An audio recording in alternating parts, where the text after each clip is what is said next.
Yeah.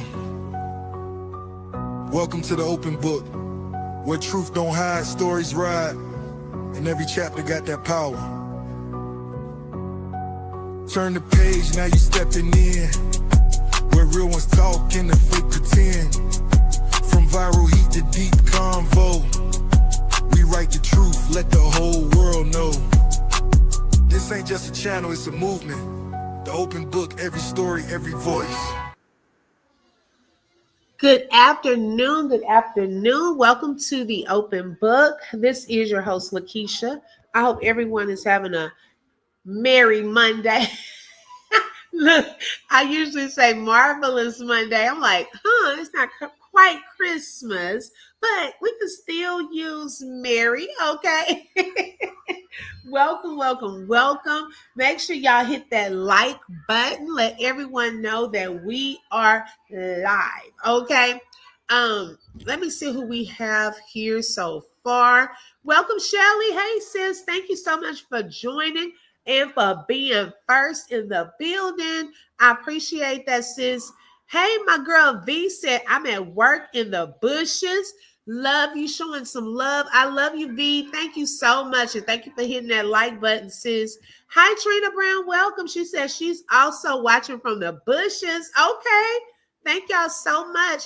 Good afternoon. P. Jackson is in the building. Welcome. Thank you for joining. Hi, Sunny J. She said, hey, everybody.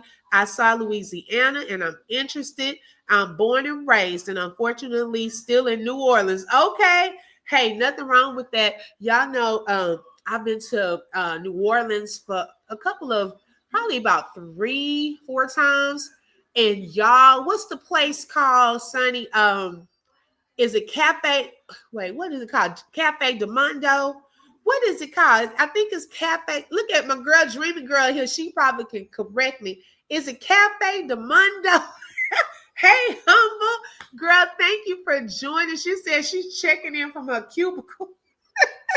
I love it. Love you too, sis. Hey, Dreamy Girl, look, I'm up here trying to talk about the place over in New Orleans where you go get the beignets. Okay. Yeah, that's the main thing I remember. We were in the French Quarters over there on Bourbon Street. Okay. Dreamy Girl has placed different ways. If you would like to support my channel, you are welcome to support either of these ways. Or if you would like to help me reach my goal today, any super chats of any amount would help go towards that goal. Okay, Cafe de Monday. Okay. Baby, all I remember were the hot beignets, and you come up in there and it's powdered sugar everywhere. Okay. Hey, DJ, welcome. Thank you for joining. I know that y'all are at work, so I said, hey, this is something to listen to while you're completing your work. We have some important news. Some of you may have known about it, and some of you may not. So I did want to get into some of those things. P. Jackson said, I've never been to New Orleans, but always wanted to go to Mardi Gras. Me and my husband are planning to go. Right. You know what? I heard Mardi Gras is off the chain. Okay. Now, I've gone to the bootleg one. I ain't going to call it the bootleg one. I'll call it the Wish or the Great Value one that we have in Galveston. Okay. Our band performed in that Mardi Gras. But I haven't been to the real one over there on the Bourbon Street. I haven't been to that one, but I want to one day. Okay, Cafe de Monde. Wait, they trying to get me right. Hey, no more drama. Dreamy Girl trying to get me right. She said it's Cafe de Monde. That's how it's pronounced. Okay. Look, get me right because I'm not from there. I don't want to offend anyone. But baby, I was like, that's the main thing I remembered. I think I went to one of the casinos one time, and then we went to the French Quarters, and then the cafe place with the beignets and the powdered sugar all over the floor. That's one place where you can go and people don't care how much powdered sugar you get on the floor. That's just like here in Texas. We got that Texas Roadhouse. Okay. So you can go there and get any amount of peanut shells all over the floor, okay? And nobody will say a thing. Just keep walking upon them. She said everything French. French toast, okay. Oh, she said, yes, don't even gaze out in public if you want to stay clean. Girl, tell me about it. Yeah, don't wear black. So those of y'all who have never been there, if you're going to Cafe de Monde, okay, please don't. I don't even know the accent. I got my Texas accent going talking about Louisiana.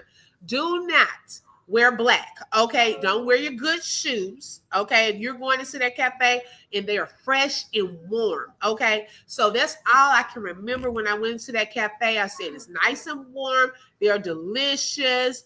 And it's powdery in here. So don't wear your good clothes, your good shoes. Go in there to eat, okay, and to have fun. You can be a child in there. Just let the food fall all over the floor. DJ said, yes, powdered sugar all over the floor, but they are good. Yes, I'm telling you, they are delicious. Okay. Now, recently, I said, no, wait a minute. What is going on in that area? We got two big incidents, y'all, that have been taking place in Louisiana. Okay. Now, one of those, I didn't even know about it until I think Dreamy Girl, someone came into the chat the other day. We were talking about one topic and they were telling me all kind of news. Okay, I learned about Chris Brown. Then someone said the plantation on fire. Dreamy Girl came in and said, we watching the news because we got inmates that an escape. They thought it was 11, but it turned out to be 10. Okay, they caught 3. So now they're down to 7 inmates. How in the world? This was my first thought. Baby, what kind of prison is that? Now, I could see if it was maybe a couple of people that escaped the prison. Hi, Mrs. X, welcome. But, baby, how do you get 10 people all at one time? That's a whole field trip of kids. Okay, you got a whole field trip. Wait, girl, and then they still on the I was like, no, wait a minute. You have a whole field trip of inmates that had escaped a whole facility and still on the loose. Baby, they so comfortable and so unconcerned that they are going to get caught. They saw them just walking around down there, blending in on the French Quarter. They at the French Quarters with some hoodies on today. Just walking around. They feel like they're not going to even get caught. And that is so sad. Like most of them probably doing that. They probably in the area still. They probably like, hey, they don't even have enough resources. They trying to get money. The building falling apart. The people that work there were probably happy that some of them got away because they don't have nowhere to put them. They are understaffed, underpaid. Budget is under budgeted. And these people are escaping. They had a whole civilian. We're going to get into this little press conference, show some of that. Y'all, they had a whole civilian watching that pod, okay, at the time. How does person go on a lunch break? The person go grab some food and 10 people then escape. Baby, how you go get your food? They got all those cameras, so nobody else watching the cameras. We just got one civilian lady, a volunteer up here watching. She watching the camera. These inmates could overtake, I don't know if it was a male or a female, overtake that one little civilian at one time and get up out of Dodge. Okay, now they're trying to put, because I always felt, even before I started watching things, I said, for it to be that many people escaping, they had to have some help from the inside, like some people to turn their eyes so they don't see that. Because I don't see how you get a whole field trip of inmates up out of a facility. Hi, Glenda, welcome. Dreamy Girl said, too bad I don't know where they are. I want the reward money. Girl, how much is the reward money? Security, because I don't know how they could have reward money if they can't even afford to put to rebuild the whole prison and touch it up so the inmates can't take a whole toilet off the wall. What kind of places? How long has that prison been there? I am done.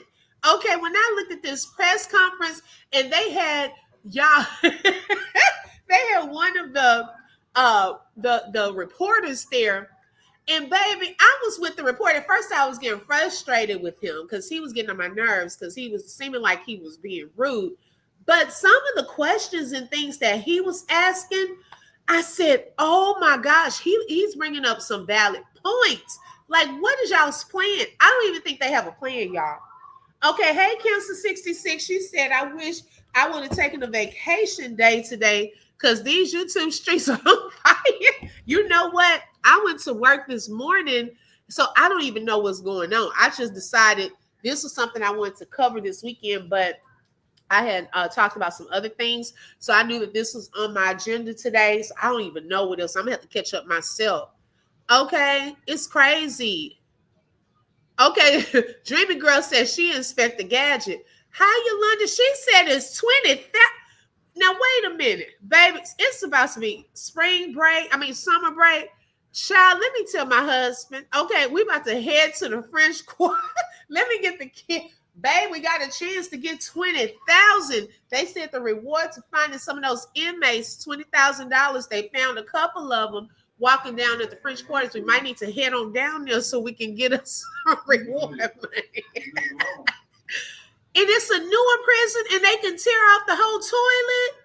This is crazy. 20 G's for it. Oh, girl, that's 40K right there. We saw two of them walking up in the French Quarters. Okay. I was like, hey, Leroy, welcome. Hi, Gigi. Thank you so much for joining. Okay, so y'all, let's take a look at this press conference. This is crazy. Let me pull up a little of this. Okay. We're working side by side with our law enforcement partners. New Orleans Parish Sheriff's Office remains the lead investigative agency here, and we are helping. Thank you very much.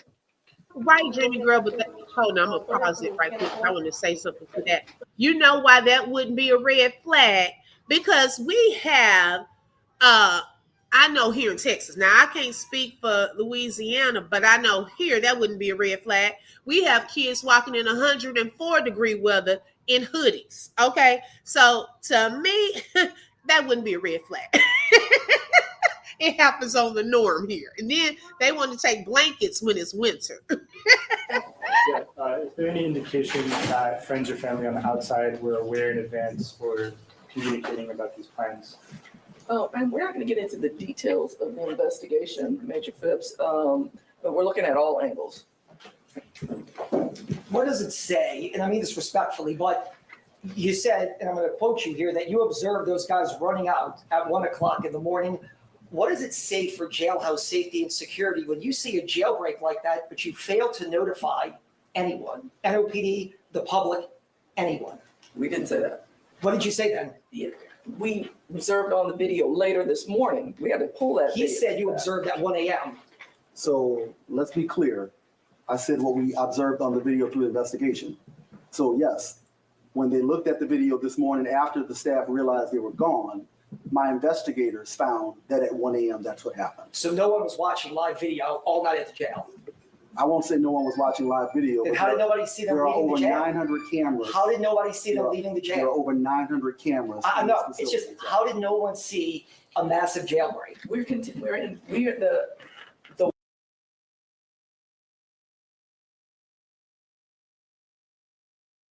Now, hold on, y'all, because I'm glad Dreamy Girl brought that up.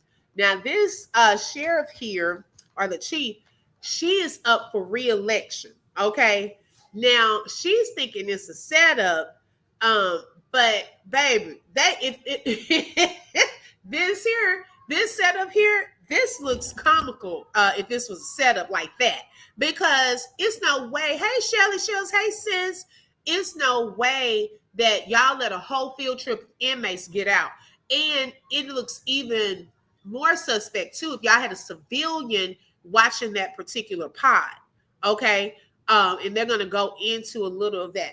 And you could tell she didn't want to kind of say that, but she brought it up, you know, and I was like, oh, so she's thinking someone set it up to make her look bad right around election time. Okay. Glendoria said if they have that many cameras, hire more people.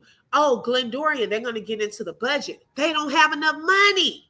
It's like they're saying they just went to have a meeting to discuss the budget, and they were in the middle of all of that when this happened. So obviously, I guess they don't have enough manpower at this place. So now they are recruiting, people to come and watch them like babysitters. This lady, they said she was in a booth. I don't know if it was a lady or a man. They just said the person was a civilian watching the pod, like they some doggone like a kid's daycare. Okay, I just could not believe this. Okay, so this is the sheriff. Okay, gotcha. Why and how is part of the investigation. So we have interviewed, I think, all of our employees, and we are interviewing all of the residents of that particular pod as well. And then there's a lot of people that you've got to wade through their interviews to find out, to get down to the details of what happened. There was somebody on duty. Sheriff, a source told us that phone calls haven't been monitored over the past week, and escaped inmates were planning how they were going to get out. Phone calls. Okay, now my thing is, some of these guys look big. I'm still trying to understand, how did they squeeze through these little bars? Okay, this is a whole mess. Let me show y'all the picture. If y'all missed that little part. Okay, let me play this. Pause it. Interviews to find out, get down to the details. Like a whole future. There was somebody on duty. Sheriff, a source told us that phone calls haven't. Look at this, y'all. So they pulled the whole toilet structure off of the wall. Okay. And behind that, right, Glendoria, what are we coming to? Behind that, I'm trying to understand, how did they squeeze through? Because some of them are tall, they're bigger guys. So I don't even know how they got through there. Girl, it is sad. It looks like a movie scene. Okay. I believe so too, because they're doing an investigation. I believe it was an inside job too. But this is crazy. Been monitored over the past week, and escaped inmates were planning how they were going to get out through phone calls. We used a Spectrum savings calculator before. I learned that since we're existing Spectrum Internet customers. Were y'all monitoring phone calls? We monitor phone calls all the time. There are 1,400 people in this jail, over the city council 1250 limit. So can you monitor every single person every day? No, we don't have the bodies to do that. But we do monitor, and we rely on tips, and we have an intelligence unit that monitors what's going on in the jail. There's a lot of things at any given time going on. But it's your job. It's your job to monitor every single person in this facility every day. Visually, with our deputies on the pods. Yes. I did have a question. The former sheriff, Marlon Gusman, he disputes the claims that there were a lot of issues here at the facility after he left. Do you stand by your statement about the issues with it? And also, we learned that you have a $14 million fund balance. Why wasn't that money used to repair the locks? If you could talk about that. I can speak more intelligent, I believe, to the physical plan in the jail. Not necessarily design, but at some point this jail was planned, and it was obviously planned to be a minimum custody facility. I don't know what the dynamics of the population was in New Orleans as far as those incarcerated around that time, but that is not the dynamic now. Right now we have 24 pods, and 90% of those pods are populated with high security inmates. Those are people that are predatory, assaultive, violent, and aggressive. So we're in the process now of developing an ad-seg unit, because we identified a large number of individuals that needed to be on some type of restrictive housing environment that did not exist at this facility. So it's plenty of deficiencies when we start to talk about the physical plan. So it's not correct to say that those things didn't exist because, I mean, they're prevalent. This So only you had a this you had a jail opened in convicted- 2015 into 2022. They never had a jailbreak. So when you say it's not built for that or it's not ready, You gotta think about. they never had a jailbreak from 2015 to 2022 like this. Wait, I want to see what that said on Didn't the exist wall. because, I mean, they're prevalent. This So only you had a this convicted. jail You had a opened in convicted. 2015 into 2022. They never had a jailbreak. Okay, so they even taunted the they taunted the jail crew. They said now see baby, not that they did some editing on the wall. First, somebody put I apostrophe, they forgot the apostrophe. I'm innocent. But I guess they realized it was their whole crew. So they scratched through and put we innocent. Okay. Then they made a little, we ain't seen these little figures since kindergarten, the little faces. And they put most hated. And then see, this is why we got to stay in school. This is why we got to teach our kids to stay in school. Too easy, LOL. That should have been TOO. Okay. Okay. Then they told somebody to suck something. Let's see. Somebody said, I can't see what the other part said. Yeah. So this is a whole joke. They took this place as a joke. How did you have time to stop and write a whole message on your way out? Okay, you were escaping a whole prison. Yolanda said a couple of people have been suspended and some are going to be fired. They need to fire that whole crew. No one was watching or had any eyes. And as much as they say, oh, we record phone calls. Yeah, you know what? Y'all probably have a recording device, but no one is probably listening to those phone calls. And the crew there probably knew that these people were off of their game. Okay. They watch. Those inmates watch. They get comfortable with the staff there. The staff probably feeling some type of way if they're not getting paid the right amount. Okay, so they probably running their mouths about, oh man, I gotta come to work a double shift. We ain't got nobody here. See, little stuff like that. Okay, the inmates listening to. Okay, Council 66 that they got away so easy. This is crazy, right? Hey, Kathleen, welcome.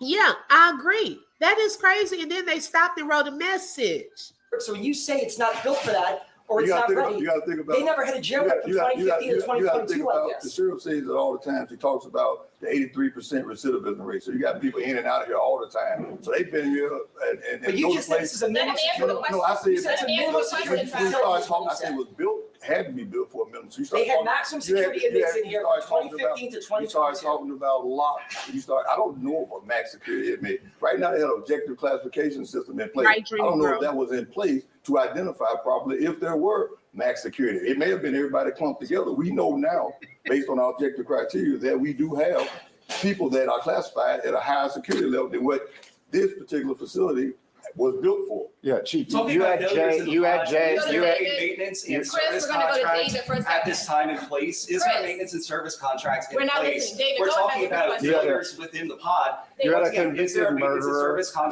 There was a convicted murderer. David has not answered the question yet. Is there maintenance and service contracts in place? There was a convicted murderer in there, right, who had already been convicted, and he was in among these 10, right? Were they in separate cells? And he was in a minimum security area? Everyone here is two to a cell. And that's what we have. And we've been in constant communication with anybody that's been convicted with the Department of Corrections to come and pick up those individuals that have been convicted. We have 78 individuals right now. We've been in communication with the Department of Corrections. And they're assured us that they're going to come and get these. So what about Derrick Rose? I'm not familiar with Derrick Rose if he's been sentenced. I know he's been here for a long period of time. So if he's been recently sentenced, that's great. He would have been on our list. He may be aware of that. He would be on our list to go to the Department of Corrections. But they have, the Department of Corrections and Public Safety have worked with us to move several inmates that have been sentenced. They come twice a week. I just got off the phone when I stepped out here then with the Department of Corrections to identify how many individuals we have that have been sentenced, that are taking up space, that are high security people, that have long sentences, and they all are violent. And what's being done to protect the witnesses in that case? Is there something? Okay, and those people should not have been there. Okay, excuse me. The ones like the murderers and things like that, they should not have been there at that facility. It seems like the way that this facility was equipped should have been for like low level crimes. Okay, because really, if you look at the ages of the inmates that escaped, most of them are young, like 20 in their 20s. Okay, why are they around these murderers that's in their 40s? They should not have been at that location. Shout out to Gigi for the super chat. I appreciate that. She said good content. Thank you, Gigi. I appreciate it. And thank you for being a sponsor for today's show. Yeah, they should not have been there. So that was a mistake right there. Being done to protect the witnesses who testified against him in that case? That's what Captain meant to address earlier. All those have been in contact.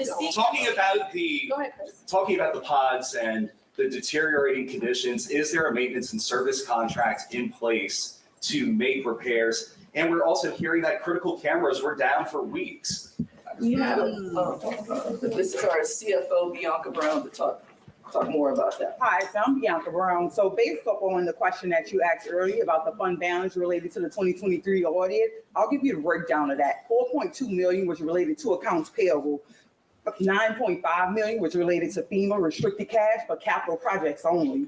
The CJ restricted cash had about 98,000 in it. Due to others, which was processing fee, DAPs, clerk records, NOP property room, they had about 97,000 of that money. We had due to the Department of Public Safety for civilian backgrounds that we conduct. That was about 400,000. And then we also had a detail account that's kind of restricted for radios, video cameras, tactical gear, software, and maintenance for the deputies that they pay based upon their details. So that doesn't exist. That's failed. That money doesn't exist. That was from a 2023 audit that they reported on, and those funds don't exist. As of today, that balance is about 6.3 million that is still due out as of 2025.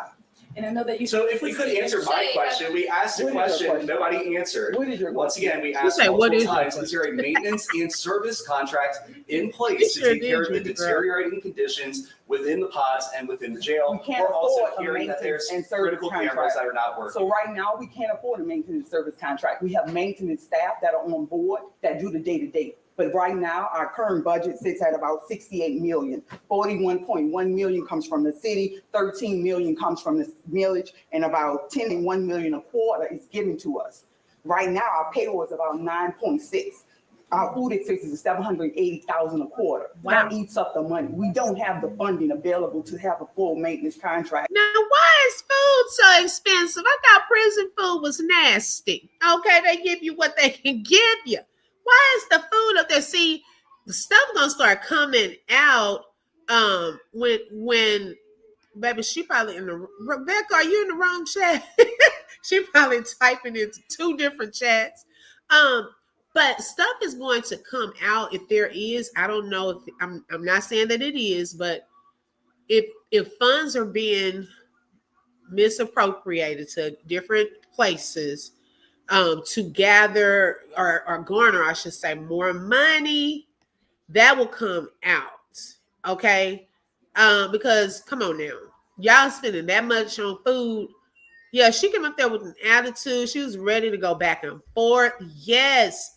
I was like, what is the attitude? And then she come up there reading these numbers and stuff like that. Those pipe chases behind the toilets are big, and you can go a long way without detection. Oh, okay. Hey, Rebecca, welcome. Okay, got you. And you brought up a great point. Also, Kathleen, when she said up here that staff is complacent, inmates have nothing else to do but to watch you and your habits 24/7. They knew, y'all, when the cameras were broken properly. Okay. They watch everything. They watch when people change shifts. Like even before they said someone robs your home, they don't just go cold turkey into your house. Okay. They watch to see when you come home, when your spouse comes home, if there's anybody else living there, they'll kind of, watch you first. So they've been scoping it out. And it's probably somebody in there And this is all just me saying something, But hey, did somebody promise somebody in there some money if they were to get out?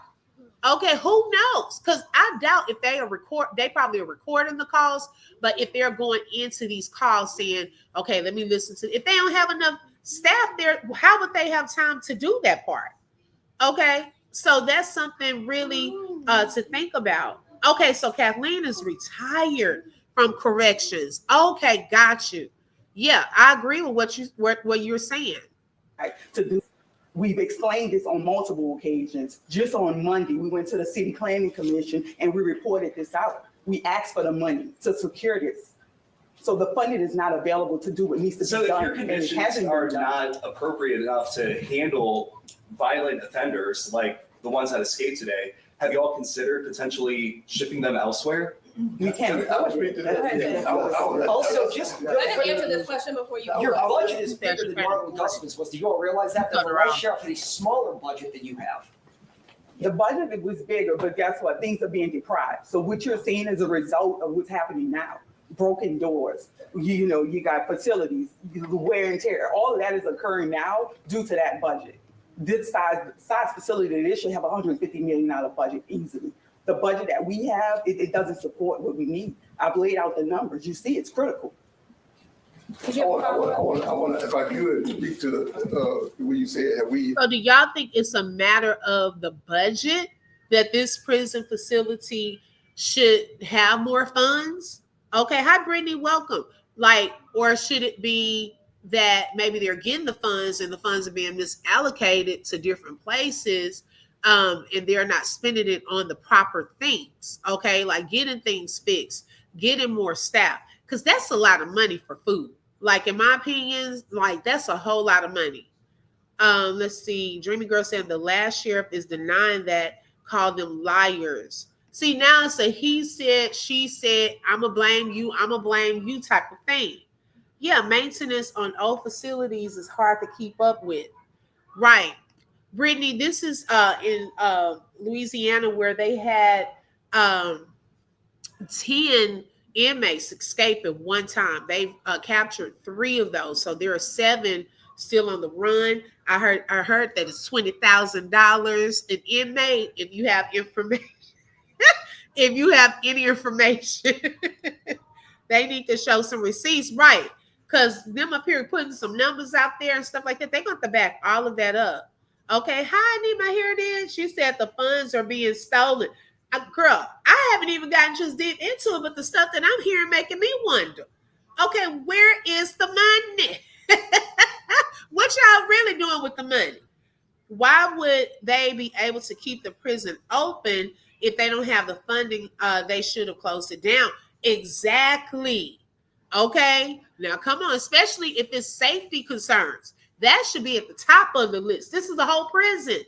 Y'all can get some doggone ramen noodles, okay? Because that's what everybody said prison food sucks. So I wouldn't have expected that much to go on the food. I'm not trying to be funny. Peanut butter sandwiches, things like that.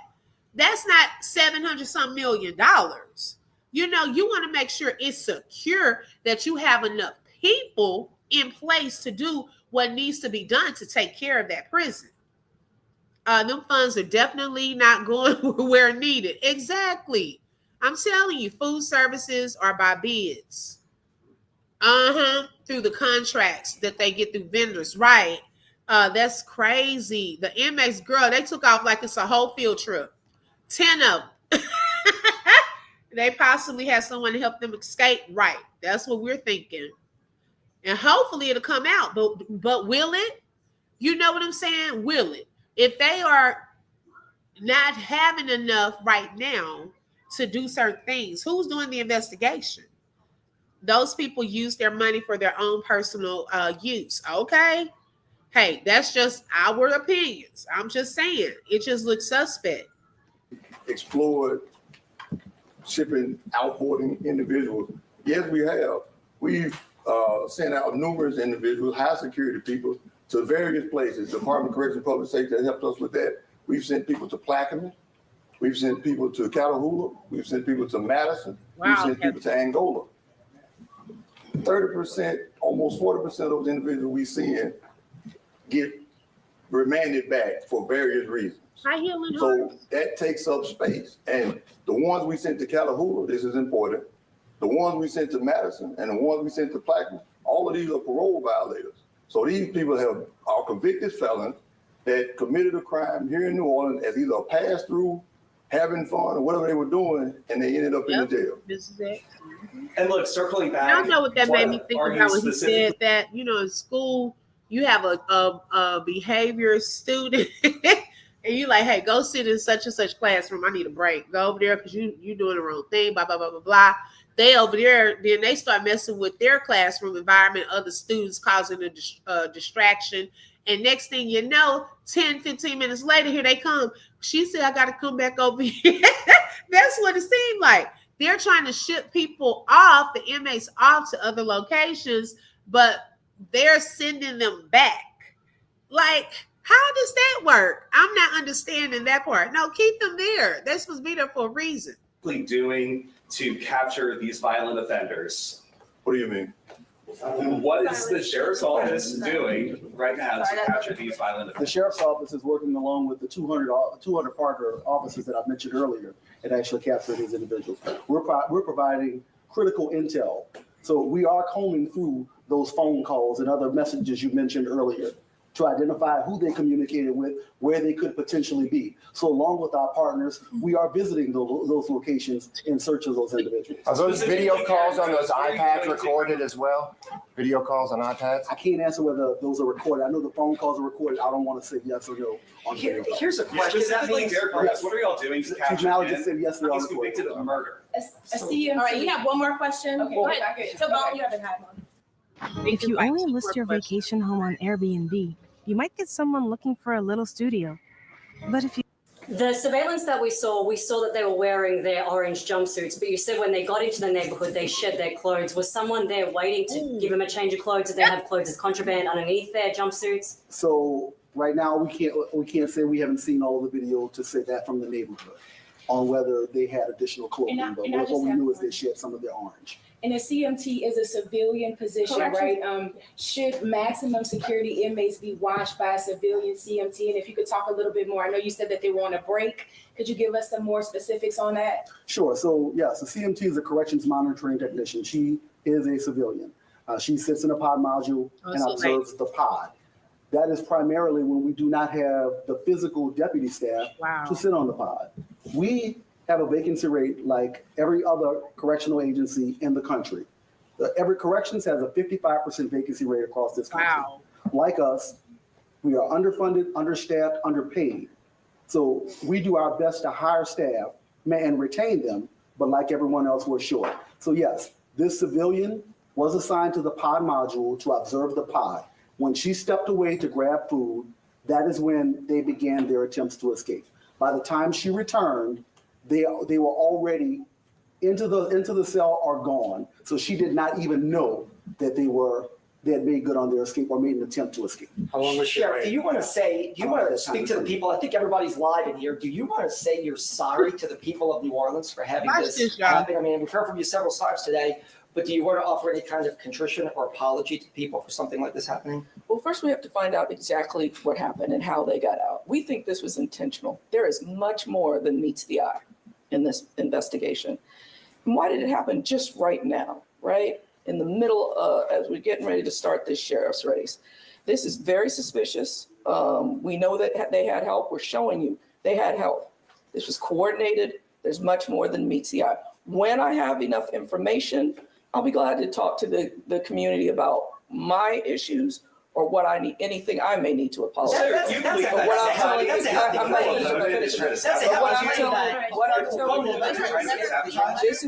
This is a public safety issue first and foremost. There's much more than meets the eye.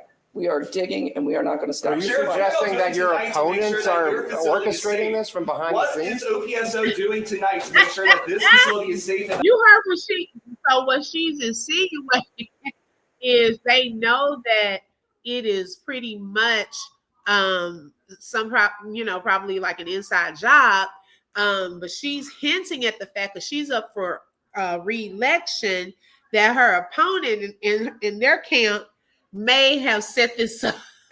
This is some drunk. This is like a soap opera. What is happening? Girl, keep one. She's like, baby, where's my TD Mayor Latoya? Girl, what is going on? It's 20K. Is it 2K or 20K per inmate? Because I was trying to find out, because baby, I might need to head that way. Okay. This is a hot mess. Everybody got an attitude. We don't know the plan. We still don't know where the clothes came from. They had time to take blankets, like we about to do a campfire. They had blankets so that they could put the blankets on top of the gate to jump over. Then, y'all, they jumped over a gate. Okay. Oh, healing hearts. Okay, I got you. Yes, election time. Okay. She says 20K. Gotcha. Then, y'all, they jumped the gate. Now, y'all know I-10, Interstate I-10 goes from California to Florida. Okay, it stretches across the whole southern border. Why in the world they were able to jump a fence and cross I-10 and go into a neighborhood and started shedding their clothes? Okay, the orange. And they must have had time to put on some clothes under the jumpsuit, or somebody was waiting with some clothes. Like, this is too much. I have never heard anything like this in my entire life. TD got 2 months left. She needs to just lay low. So she's going to be gone too. They're going to have to just fire everybody. Okay, mayor on down. Okay, so it is 20K per inmate. Okay. Oh, yeah, they definitely watching. They were ready, girl. I'm telling you. They are watching. Brittany said, right, open book, because it was planned. Yes, somebody had to have given them some clothes. And so today, y'all, they are so confident in their abilities to get away. Let me show y'all.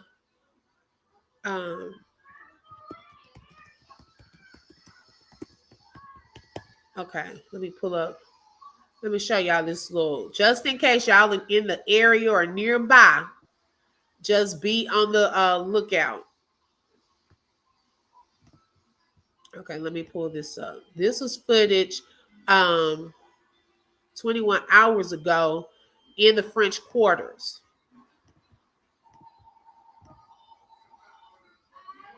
Okay, let's see here. Okay.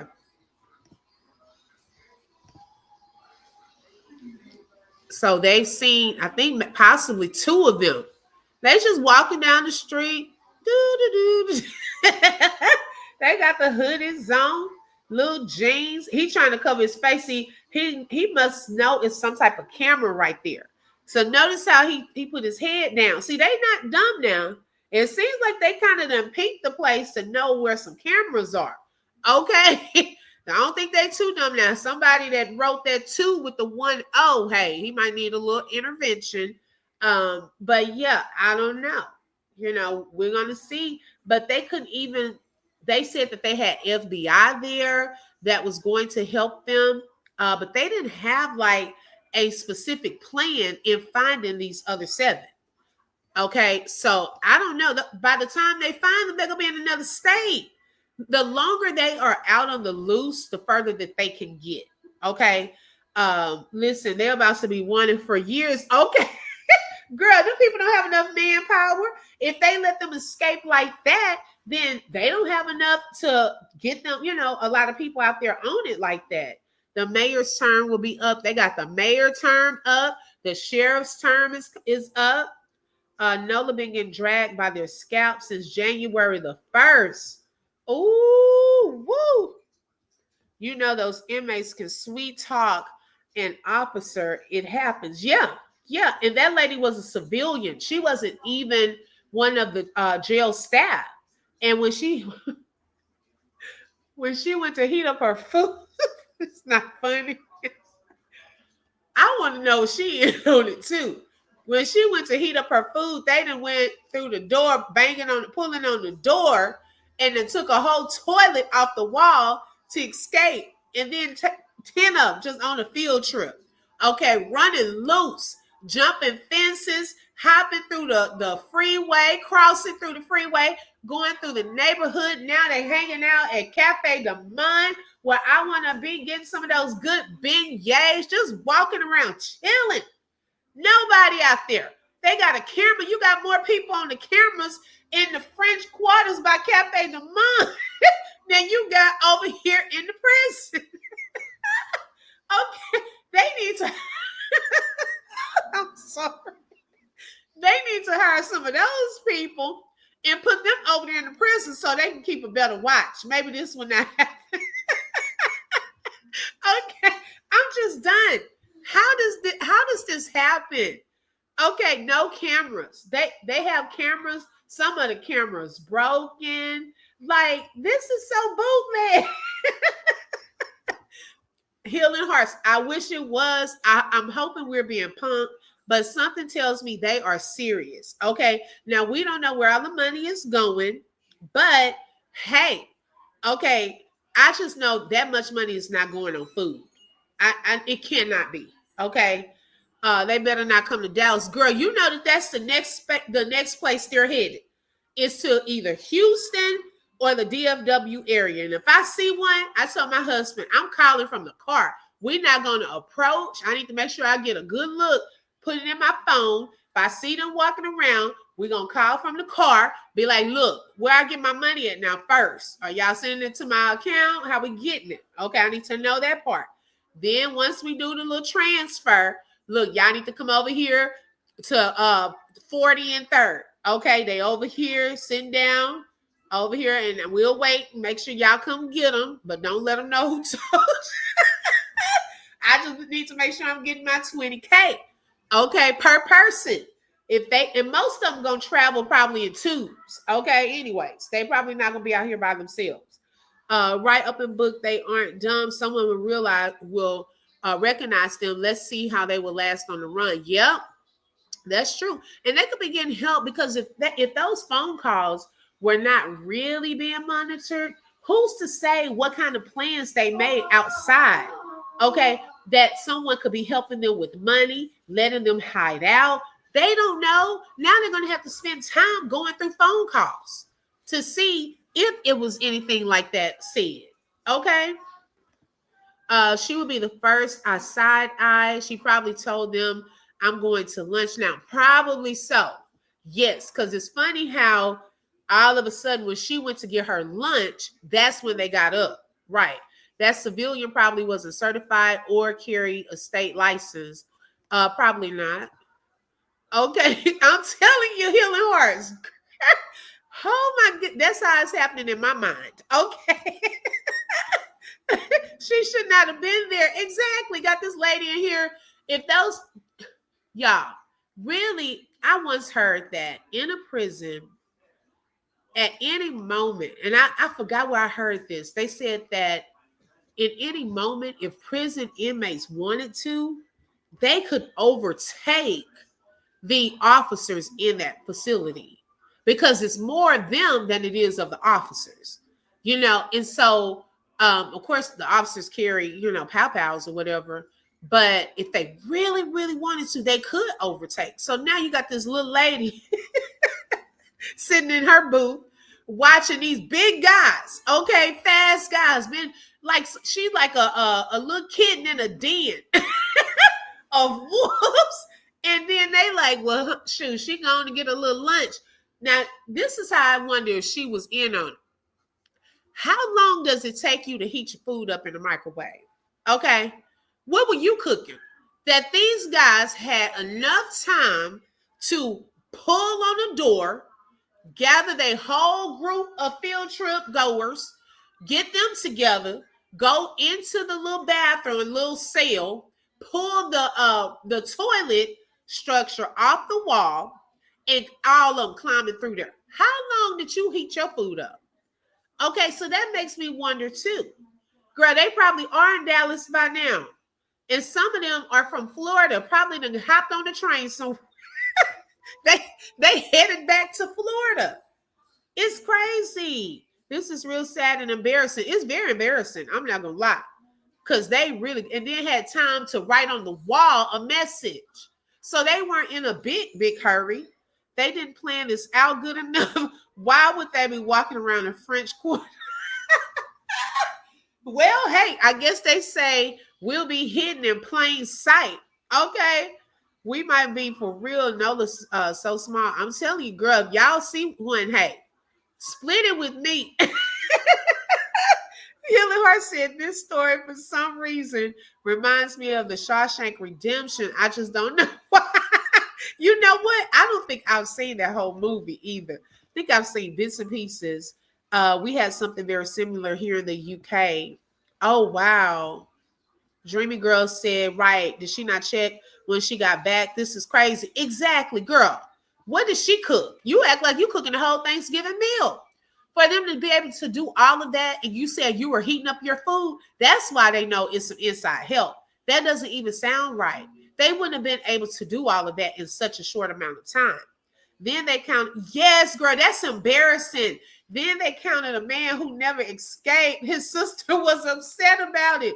Because when Dreamy Girl came on that night, this was the night we were talking about Chris Brown, I was looking at the news article and it said 11 inmates. But she said, no, they had counted someone that wasn't really out of, he hadn't escaped. So y'all counting people, y'all don't even know how to count. So that lets me know it's a lot of work that needs to be done at this facility because they don't even have the proper people there to count. Okay, you got people taking extended lunch breaks. Not enough people watching the cameras. The cameras are broken. Who's listening to the calls? Okay, we got raggedy toilets, pipes, and all of this where they can just pull on it for a little bit. The door's opening. Well, in that case, just let them all out. Okay, just let them all out. Go ahead, shut it down temporarily for some months. Go ahead and rebuild, restructure. Okay, whatever y'all need to fix it. Or this is going to happen again. It's embarrassing. They're not allowed. Oh, they're not allowed to carry them? Oh, I didn't know that. Okay. Thank you for clarifying. Oh, you're okay. Not hard to pull a toilet out, but I found a lot of hooch in toilets. What's hooch? Look, y'all know I am green on a lot of stuff. I really don't know. Not they counting someone who didn't escape. Yes. That's embarrassing. That is embarrassing, y'all. Like, seriously. So prayers up for everyone's safety. They have different charges. I think one of them, it was in there for murder. One was attempted murder, second degree, I think. Second degree murder. Some had other charges that, right now they may be desperate as far as money or cars. Okay. So yeah, if you're in that area, or just like I said, sometimes they might hop on a bus or something, head to the nearest big cities, which would be Houston or Dallas. Okay. Just be safe out there, because they're still out there. Right. They don't know how to count. Exactly. I was naughty not so long ago. Now we had homemade alcohol. We also, oh, wow. Okay, you can run, but you can't hide. Come on now. People may not have known he was in there. Now the world knows. Right. Oh my goodness. So they just walking around in the French Quarter. So I know a lot of people are traveling right now too, as far as that. So yeah, be on the lookout. And I'm going to keep following this, and just see how many are they capturing. But they don't really even sound like they have a plan yet. Maybe over the weekend they talked about a plan. But for this press conference, they seem like they didn't know what they were about to do. In other news, speaking of traveling, well, you won't be traveling to Nottoway Plantation. That went up in fire. Okay, this was a former slave plantation that was built back in 1859, y'all. Okay, it's a historic plantation there in Louisiana. It was completed by John Hamden Randolph. And his wife, Emily Randolph, okay, was home to them and their 11 children. This mansion was 53,000 square feet and originally sat on 400 acres of highland and 620 acres of swamp. And it was designed by renowned architect Henry Howard of New Orleans in Greek Revival and Italianate style. Okay, now 4 years after the couple got married, they moved to this cotton plantation in Louisiana. Okay, known as Forest Home, located about 5 miles from what is now, well, was Nottoway Plantation. They had 2 children, would have 8 more at that Forest Home, and their last child was a daughter at Nottoway for a total of 11 children. There were also, y'all, 155 slaves that lived here on this plantation and worked for them. Now, I want to show this video by introvert Rockstar. I don't know if y'all have heard of him, but this was a good video, y'all. So let me see. Let me pull that up. This is it. No.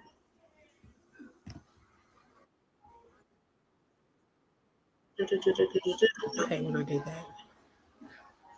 Thank you for your patience. I'm trying to find my video, which one I want to watch.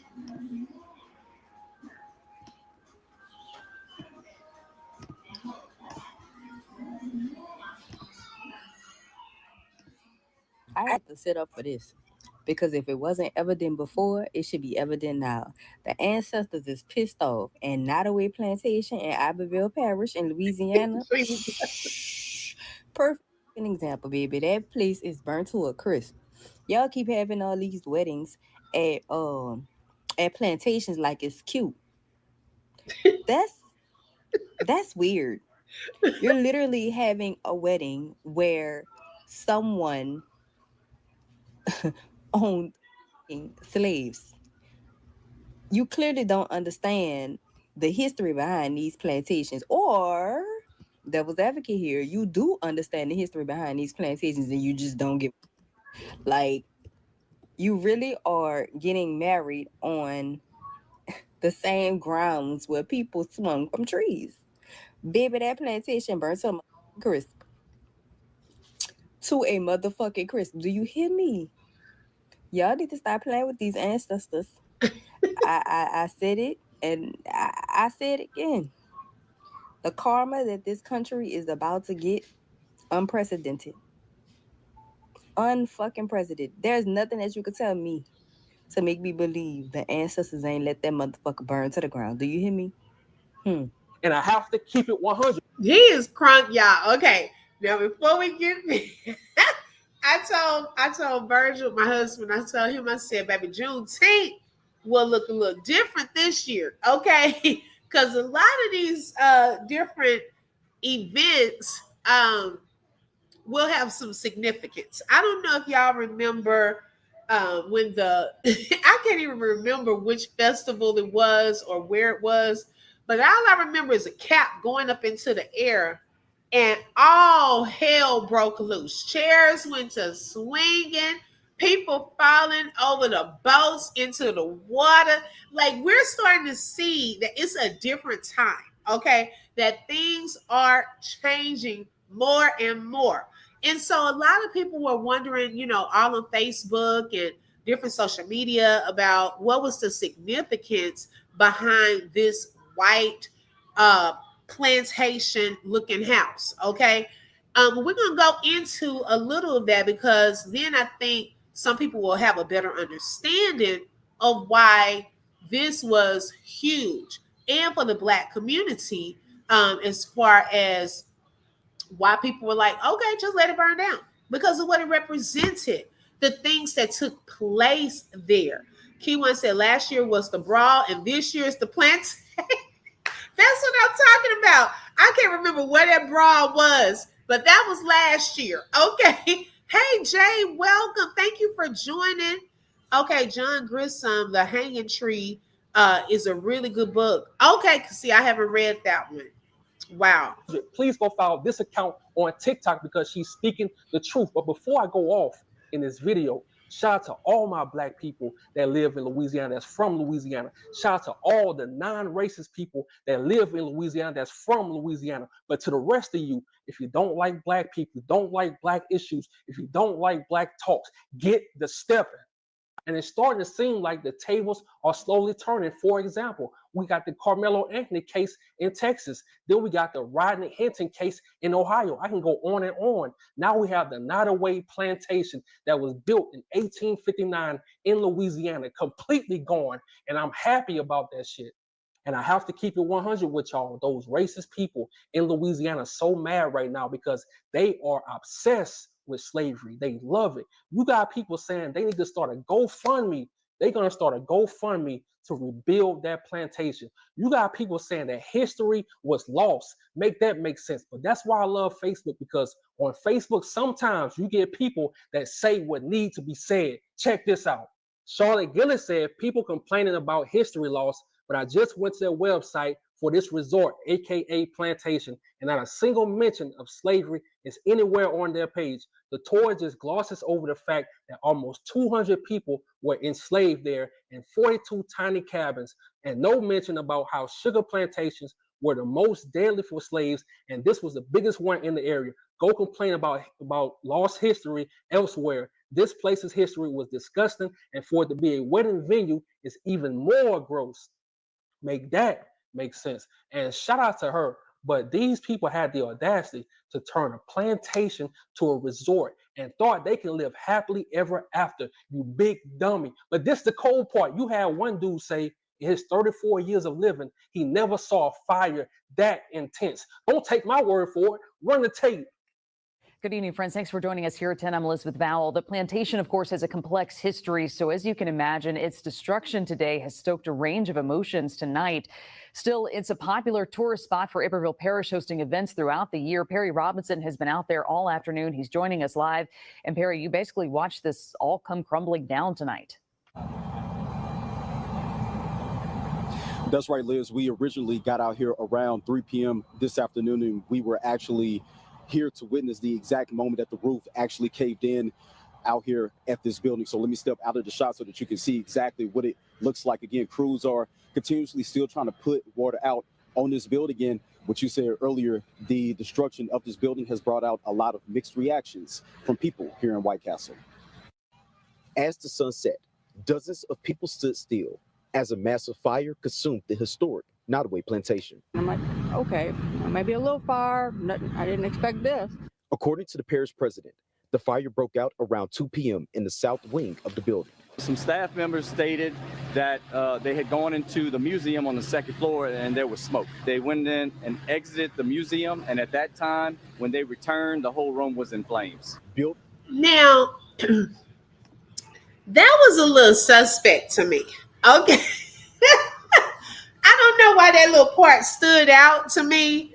But y'all went into this room, okay? Smoke out of nowhere, okay? And then y'all left out. Then y'all come back and the whole room on fire. So did no one thought to let me check out and see where the smoke was coming from? Let me go ahead and call 911 at that time. Like, hurry up and call because you saw some smoke, okay? That was a little like, I don't know. That part stood out to me. Jay said, child, someone did a meme with burning with it burning in the background while a Black family was at a table in front of it eat. Yes, okay. I have seen so many different memes of this house with different people in the front. They talk about the ancestors, all of that. Okay, if in the word. Yeah. Hi, Louisa. Yeah, that part just stood out to me for some reason. In the 1800s, the site has been a staple within the White Castle community. But for others, it's a reminder about Louisiana's dark past.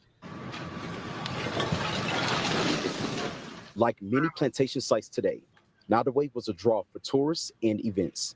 It hosted a wedding just last week. This is really a detriment to the community. One person we spoke to said they have never seen a fire this intense. In my 34 years of life, I can't say that I've seen something as bad as this. Thankfully, nobody was hurt, but within a few hours, the entire building was destroyed. And I have to keep it 100. And in the words of Juvenile, or you thought you had summer on lock, huh? Or you thought life was good, huh? Or you thought the ancestors forgot, huh? I told y'all the game is cold. And then I said, wait. Let's slow this fire down. And then bring out the index cards so we can break the history down of this plantation. Because I don't care what tour you do in Louisiana, whether it's West Feliciana, whether it's White Castle, whether it's Baton Rouge, whether it's New Orleans, whether it's Thibodeau, I don't care what tour you do in Louisiana, they not gonna tell you the truth. They not gonna tell you exactly what they did to our people. So check this out. Nottoway is the largest American plantation built in 1859 by over 100 enslaved people. The large mansion has 64 rooms. It was a bed and breakfast, museum, and a popular restaurant. Make that make sense. And in the words of one of my favorite movies, Candyland has burnt down.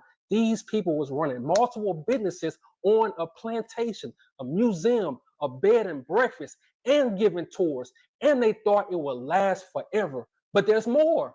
Enslaved people split time between building the mansion and working sun up to sundown on the sugarcane plantation. And look, if you got family members or if you from Plaquemine, White Castle, New Rose, Baton Rouge, 9 times out of 10, you had an ancestor that was on that plantation. So imagine them having to work every day, nonstop, from sun up to sundown, just for these people to come and take the credit.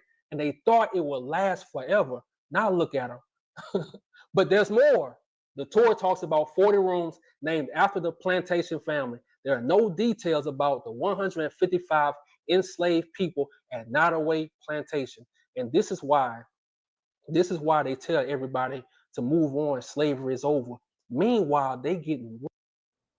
When I started Walton Goggins Goggle Glasses, I needed a website. Figuring out how to make one was pretty rich from slavery. Still in 2025, look, in 2024, they made $2.7 million. Where that money go to? They ain't giving that money back to the descendants of those slaves in White Castle. Wow, 2.7 million a year that they're still making. Okay, imagine when the slaves were there, okay, picking the cotton and the sugar, all of these different things taking place. They weren't getting paid.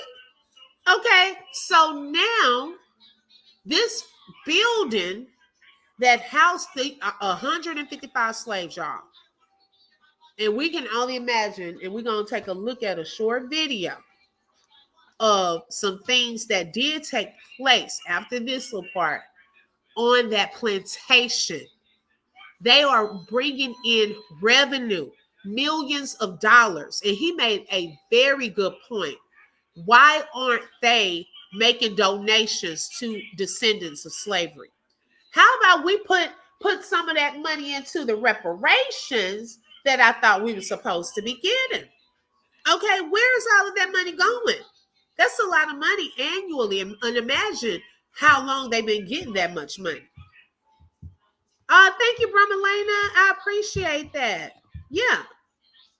So they not putting that money in the Black community. So you think I feel sorry for them? Hell no. I'm glad this happened. But there's more.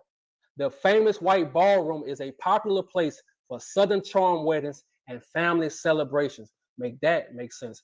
These racist people, they don't think anything wrong with having a wedding and having events on the same land our people was murdered on the same land our people suffered on. But let us go to those Confederate grave sites, to those Confederate soldiers. Let us go to their grave sites and have a crawfish ball. Let us go to their grave sites and have a barbecue. How you think they're going to feel about that? Yeah, all right. The plantation had rebranded to Nottoway Resort and promotes luxury rooms with Wi-Fi, tennis courts, and cabana with a pool. Make that make sense. These people thought that they can turn a plantation to a resort and live a happy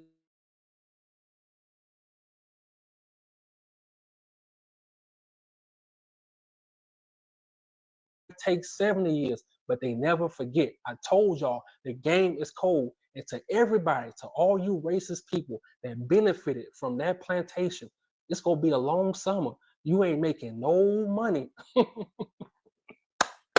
Nottoway Plantation, also known as Nottoway Plantation House, was a historic plantation house located near White Castle, Louisiana. The home was a Greek revival and Italian-style mansion built by enslaved African people and artisans for John Hampton Rudolph in 1859, and was the largest antebellum. Thank you so much, Jay, for the super chat and for being a sponsor for today's show. She said, have a great week, lady. Thank you so much. I appreciate that. Thank you. Plantation house in the South with 53,000 square feet of floor space until it was destroyed by fire on May 15, 2025. Make that make sense. And I'm going to be honest, May 15th to me will always be a holiday because these people been getting away. And I might do a part 2, part 3 and expose all these plantations. They making millions of dollars while the descendants of the slaves still struggling with life. Go to White Castle. I'm not talking.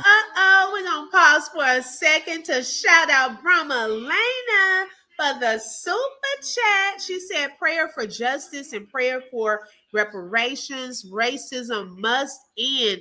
Unity is the only way. Yes, sis. Okay. Yes. Thank you so much. I appreciate that super chat and for you being a sponsor for today's show. Thank you so much. I appreciate it. Yes, I agree. Down on nobody. Just go to White Castle. It's nowhere in hell this plantation should make $2.7 million in 1 year, and the descendants of the slaves are suffering. That don't make no sense. But the reason why I really did this video is because of my friend, Dr. Crawford. When all this happened, when that plantation house caught on fire, she went there, she took some videos, took some beautiful pictures. I told her she got to frame this. If you agree, put it in the comment section. Should she frame this picture? I told, as a photographer, this the one. This probably the best picture I've seen in years. A plantation home burning and a black woman in front of it just full with joy. I'm telling you. So as I end this video, thank you to the ancestors, because the people that benefited off making money from that plantation, it's going to be a long summer. Ashe, I'm out. But before I go, in the words of Usher, let it burn. Let it burn. You hear me? Oh my goodness. Wow. So yes, I had done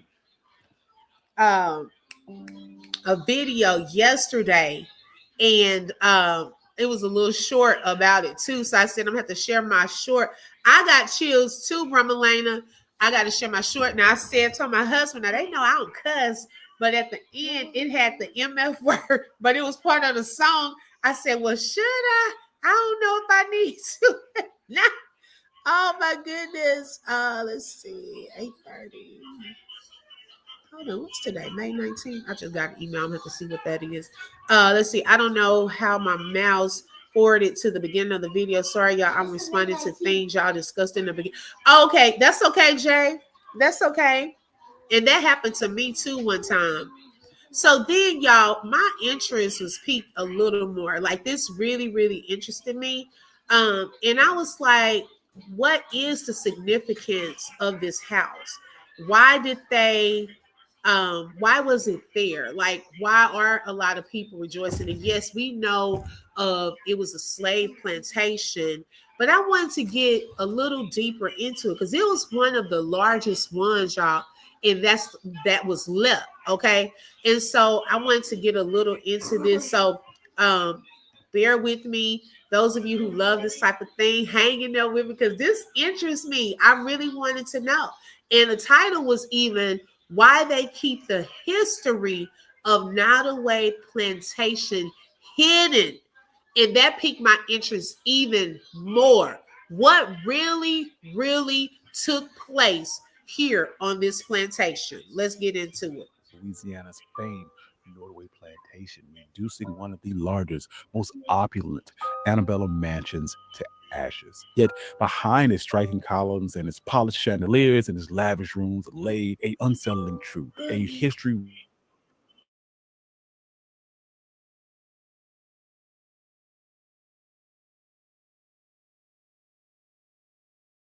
of grandeur and confront the powerful, uncomfortable narrative hidden behind Norway Plantation. So join me today while we discuss the destruction of Norway.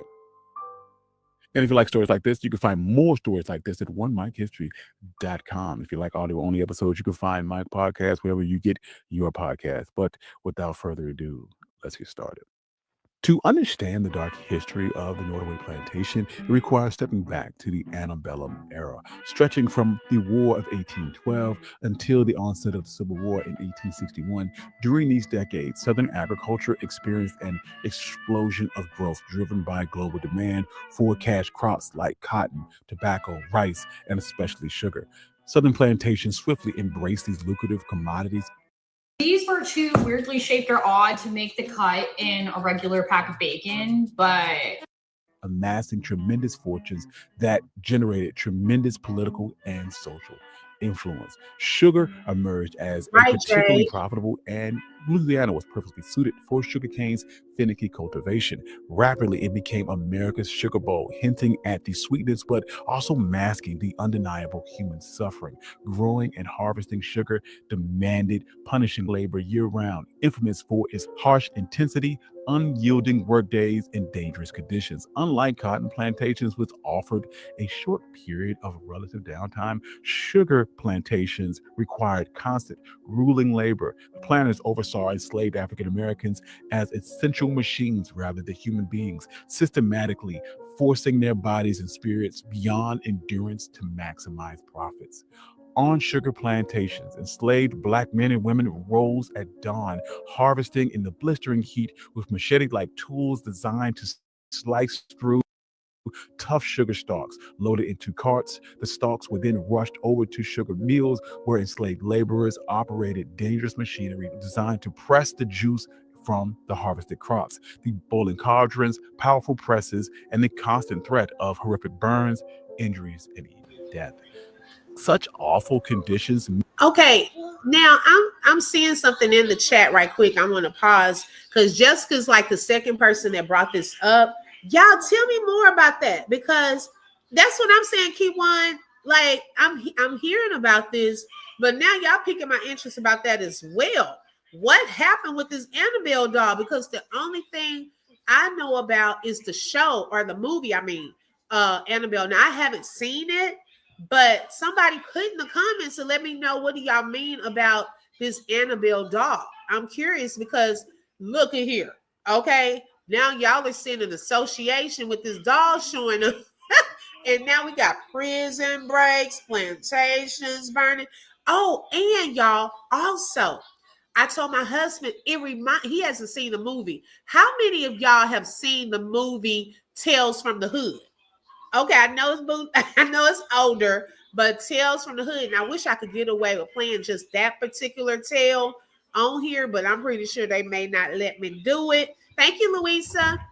But y'all, if y'all have seen Tales from the Hood, okay, one of the tales was kind of similar. It was it was like a plantation house, and they had this picture on the wall, and it was the mammy with her doll babies, okay, and they were like lined up by her rocking chair. She sat in this rocking chair. Well, one by one, those little doll babies were getting off of the wall, off of that picture, and doing different things, okay, and unaliving folks. Key one said the dolls from Tales from the Hood are the suspect. Girl, okay. And I'm not one to believe in all that. Hey, okay, I don't do all that. However, I want to know more about this dog. What is going on with an Annabelle dog? Glendoria, you saw it. Okay. I'm just saying, Kathleen said the dog museum, they put her in that museum. They did? Jay said she used to believe. Okay.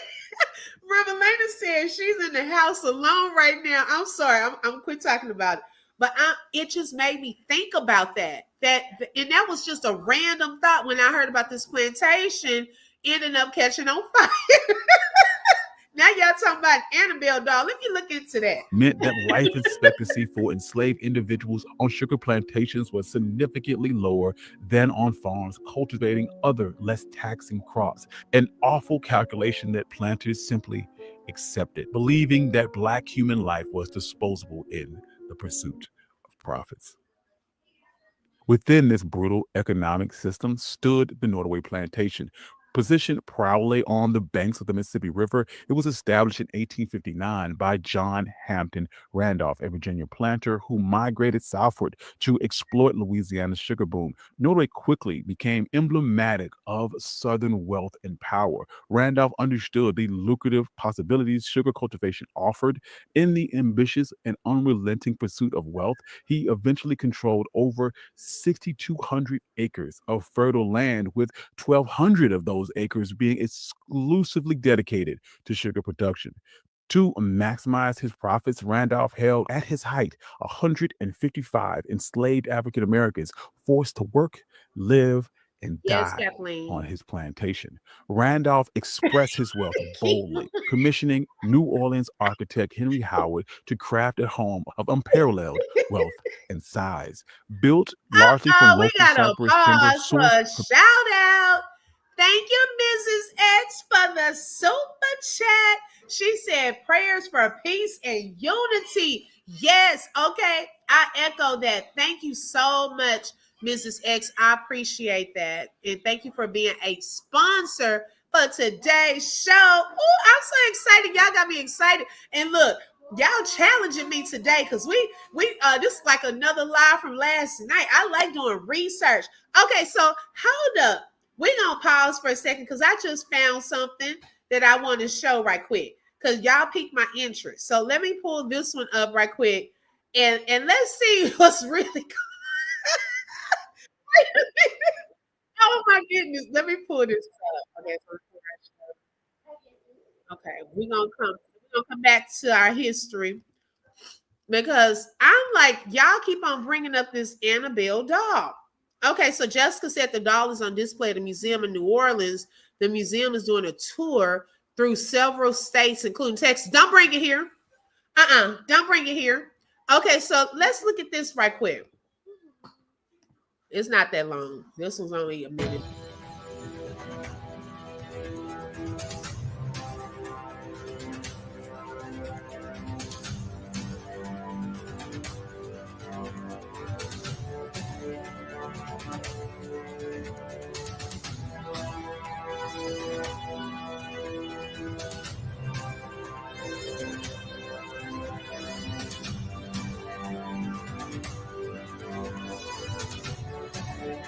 Hold on, y'all. Let me rewind it because I want to move the comments out of the way because you have to read some stuff. Okay.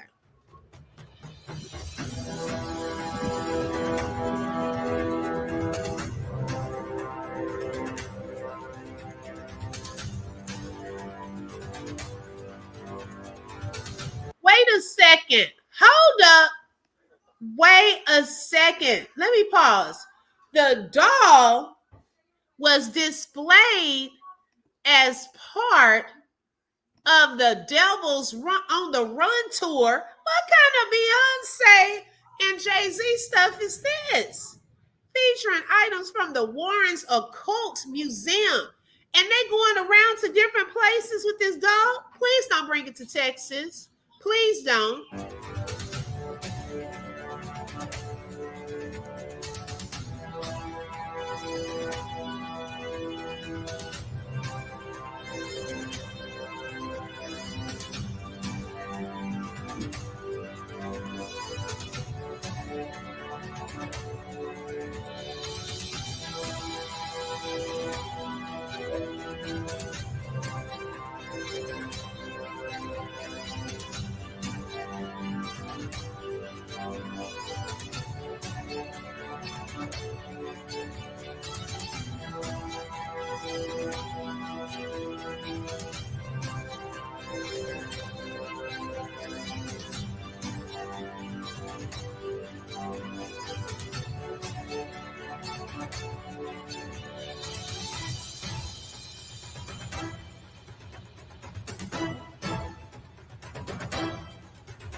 They say don't blame Annabelle. Wait a second.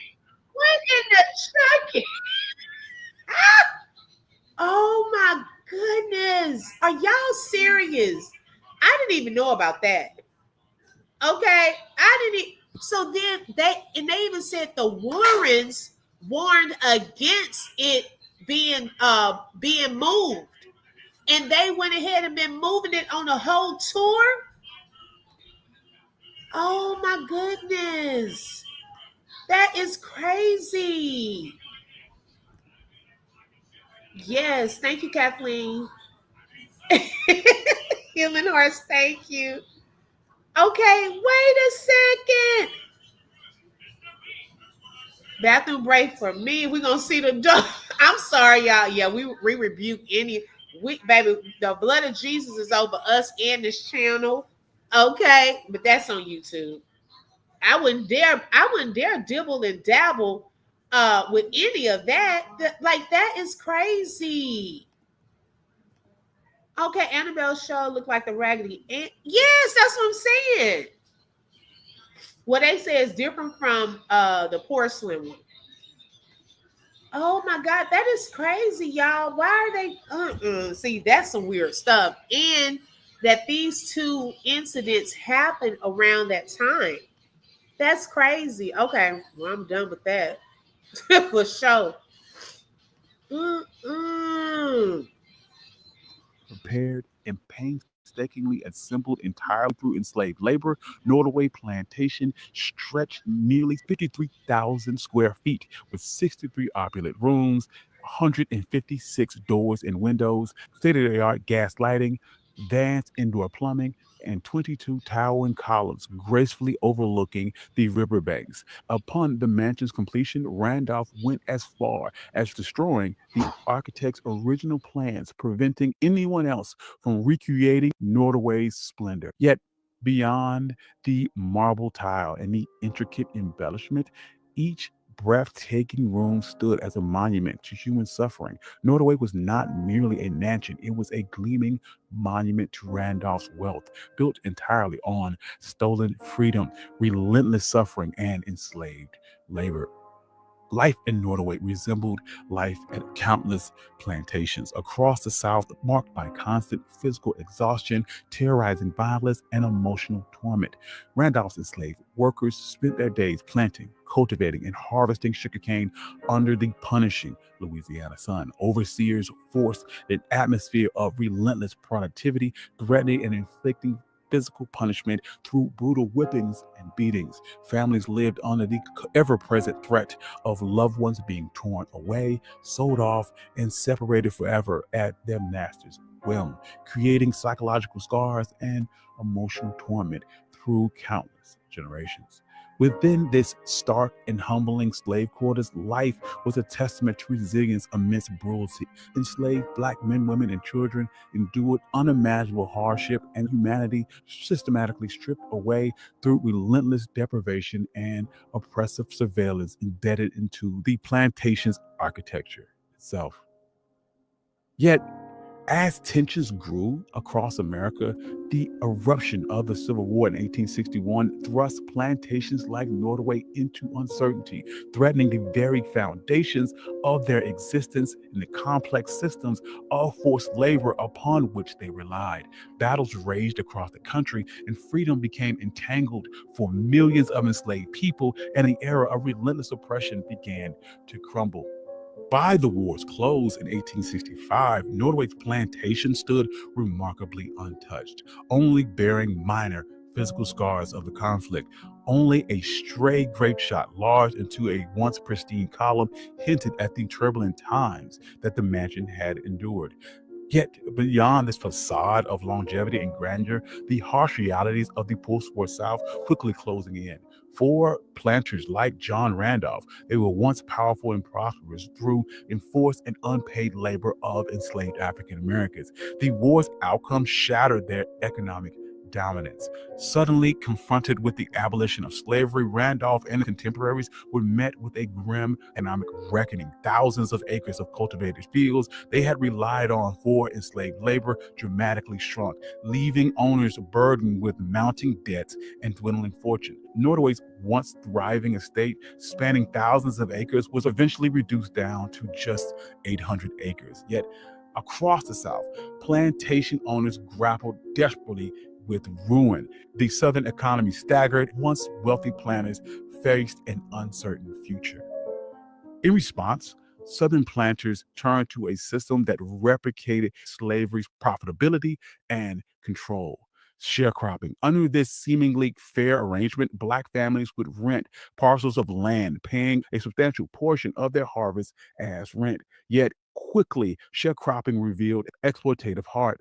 Planters manipulated contracts, charged exorbitant prices for supplies, enforcing unfair obligations and debt that became impossible to escape.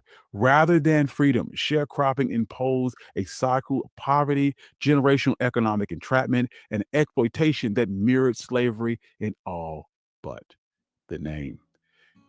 And as the Southern economy was attempting to repair itself, a disturbing transformation began to take hold. Rather than confronting the powerful truths of enslaved suffering, plantation estates and their wealthy owners gradually began to reinvent themselves, shaping a sanitized, romanticized mythology of the antebellum life. Vast mansions, sprawling gardens, and wide porches became symbols of imagined elegance and refinement. Brochures and postcards invited tourists across America to marvel at the South's supposed glory days, deliberately obscuring centuries of forced labor, violence, and hardship. By the turn of the century, places like Nordway have found themselves a new life, not through cotton or sugar, but as idealistic snapshots of the Old South, deliberately stripped of the brutality that created their wealth. Yet these romanticized narratives could not forever silence the truth. By the late 21st century, activists, historians, and descendants of enslaved individuals increasingly challenged these sanitized representations. Places like Nordway's grand weddings and luxury hotel stays became focal points of criticism and debate. Pressure mounted. Critics questioned why the lavish facade of wealth and refinement was celebrated so enthusiastically, while the spirits and lies behind that grandeur remained hidden, forgotten, and ignored. Then, May 15th, 2025, history would intervene. A fire broke out in a small second floor bedroom, unnoticed at first, but swiftly growing. Flames soon engulfed the entire southern wing, consuming furniture and drapery, spreading passionately from room to room. After lengthy efforts from firefighters, Nordway's mansion was reduced to smoldering ashes by dawn. The mansion that once stood resiliently for 166 years was nothing more than fiery rubble. The loss of the mansion sent emotional tremors through Louisiana's community and the wider South. Some mourned the disappearance of beautiful architecture and craftsmanship, others the erasure of an economic symbol. Yet, for me, Nordway's destruction felt more symbolic, a purging of a site that had long obscured a miserable history beneath its deceptive charm. The fires did more than destroy brick and mortar, it burned away years of romanticized illusion and hollow nostalgia, laying bare a reality of exploitation and trauma concealed beneath.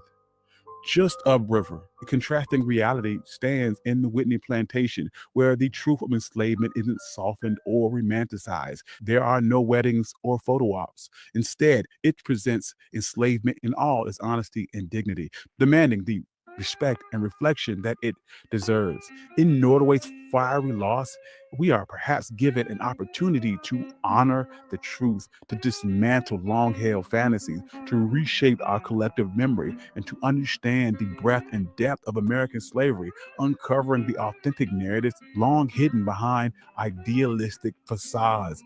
Though the flames consumed the mansion that embodied generations of distorted storytelling, the true history, resilient, haunting, remains stubbornly alive. By confronting these painful truths, we ensure that its legacy, the real legacy, will never again be hidden behind columns and grand staircases. Thank you. I'm your host, Country Boy. This is Wow. Oh my goodness. You know what?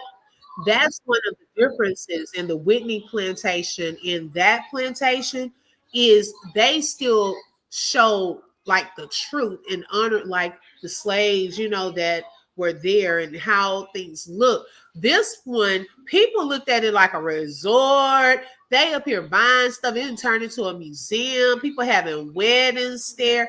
Like the truth of what went on there was never really put out there. People just looked at that as something that they wanted to do on tour. Let's go to that museum over there, but not knowing what actually took place here.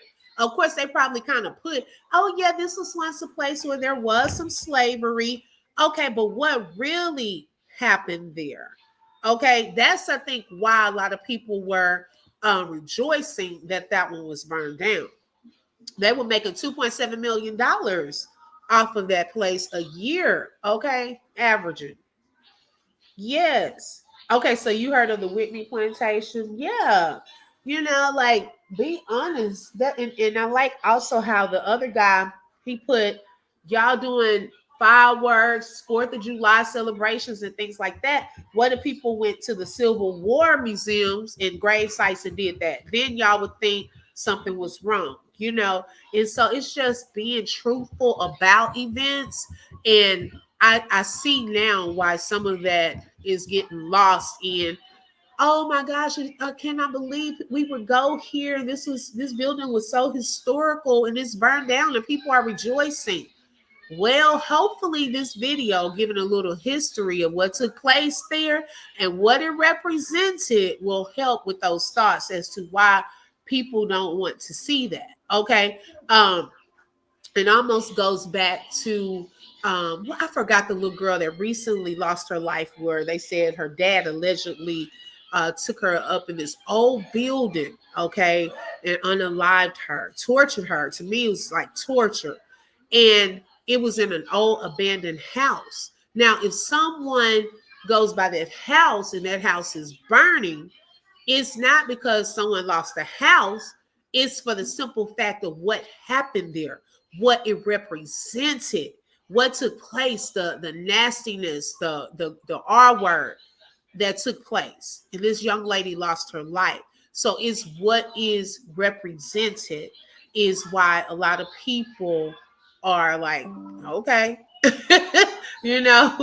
hey, let's see. Key one said, let's be clear. People were rejoicing in our enslavement and lynching. Ooh, that's deep. Hey, hello. I mean, we really talking about history when people were being lynched. There were mobs around celebrating. That's a part of history. We cannot erase history. Yes, we want to move forward, of course, but there were things that shaped this world, this country, into what it is now. Our ancestors had to go through different things, but yet this is a different time too. Okay. A lot of different people have gotten more rights and things of that sort. And so, yeah, two totally different times, but we can't erase it. We cannot erase it. Wow. So it's all going down in Louisiana. Oh my goodness. Y'all, this live, when I tell y'all I've enjoyed it and I've learned so much, oh my goodness, it makes me excited. And I'm so, so grateful. I hope y'all learned something today as well. I want to give a special shout out and thanks to our sponsors for this live today. We want to give a special shout out to Gigi. She said good content. Another shout out to Jay. Have a great week, lady. Another shout out to Brahma Lena. Prayer for justice and prayer for reparations. Racism must end. Unity is the only way. Yes. Shout out to Mrs. X. She said prayers for peace and unity. Yes. Okay. Y'all, I am so, so grateful. Let's see. Kathleen said, Key One, even though the late 80s, I was surprised by what I saw and heard here in the South. Oh, yeah. Yeah. And it's still, y'all. I mean, I don't think it will ever one day go, like fully go away. For the simple fact, we have to understand that some of those, the morals and the beliefs that some even the young children that I hear even in schools, that's been passed down from generation to generation. Okay. So it's still going to be some there. It may not be how it was back in those times, but I don't think it will 100% ever go away. Yes, thank you so much, Shelly. And shout out to my mods that were in the building today. Shelly, Shells, and Dreamy Girl. Thank y'all ladies so much. Thank you, Bramalena. Rebecca said, have a blessed day. Open book. You too, Rebecca. Thank you, Kathleen. And I appreciate your input coming from the background of your corrections background and giving us, more insight into that. Thank you so much. Yes, thank God for the sponsors today. I really appreciate everyone. Micah Man has a quick message. Okay, he's just a cheesing. Go ahead. Make sure you check out my movie. It's called the Micah Man Dino Movie. And check out my show. And check out my plushies. And I'm also going to have a bag and a sweater. I'm also going to have a jacket. Ooh. And a water bottle. Oh, wow. We got merch coming. Okay. And I'm going to have my plushies. Then I'm going to have a t-shirt and a shirt. And check out my writing board tablet. Then it's also for free. Oh, wow. He's giving y'all some free things. Yes, Kathleen, I do too. Well, thank y'all so much. I really enjoyed everyone today. Let's see. Bramalena said, thank goodness I needed something positive. Thanks, Micah. Okay. Oh, my goodness. She said, Micah, love you. Enjoy your day, nephew. Enjoy your day, too. Miss J said, everyone have a wonderful week. If I don't see y'all on these YouTube streets, you too, Jay. I appreciate it. I'll probably be on a little more, because now kind of out on a little break this week, but still working. If y'all understand what I'm saying. Oh my goodness, was about to ask Michael for his song. Everybody have a great day. Oh, what's your Micah Man song? Micah and Friends. Yeah, Micah and Friends. That's the name of it. Okay, you want to sing a little bit of that for them? Yeah. This is season part 1 of my song. Oh, he has a season part 1 of his song. Okay. This is part 1. Okay. Micah and Friends. Let's explore your journey. We can have some fun. Micah and Friends. Let's play. We can learn. We can have so much fun. We can play all day long. Let's play all day long. Let's have fun. We can learn ABCs. We can learn numbers. We can learn the colors of the rainbow. Micah and Friends. Let's explore your journey. We can have some fun. Micah and Friends. Let's play. Micah and Friends. Yay! Look, they gave you some hearts. Thank y'all so much. I thank y'all for being so encouraging to my baby. He looks forward to this, y'all, every time. And if I try to sneak it in and I don't tell him about it, he has a fit like this. He has to close out his show. So I appreciate it. She said it sounds good. That's from Miss Dreamy Girl. Miss Bramalena said, yay. Let's see. Miss Hillenhart said, open book. Your he doesn't. Oh, my child, what's his page? He doesn't. Oh, you know what they have? Him and my daughter together, they have one called the Mabry Crew. Y'all, why did he was almost trying to shade and say he want to get his own channel now.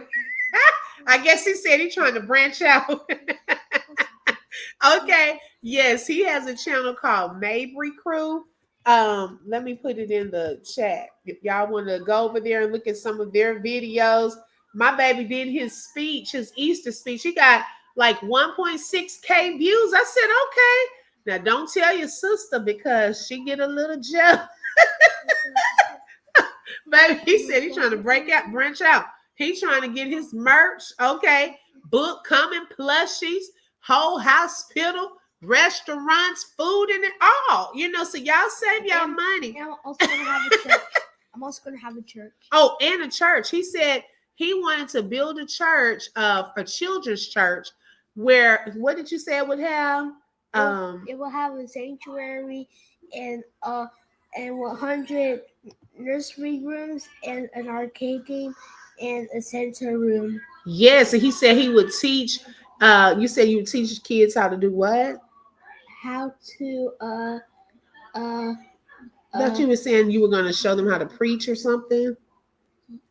Yeah, how to preach. Something he said, and I said, "Wow, that's an arcade room. That would actually be good for these kids during children's church. Some of them need to let off some because they in the sanctuary clowning. They need to have a little spot where they can go and just release. Okay, Mommy, my church is called Micah's Children's Church. Oh, okay. Dream big, Big Micah man. Dream big, Micah man.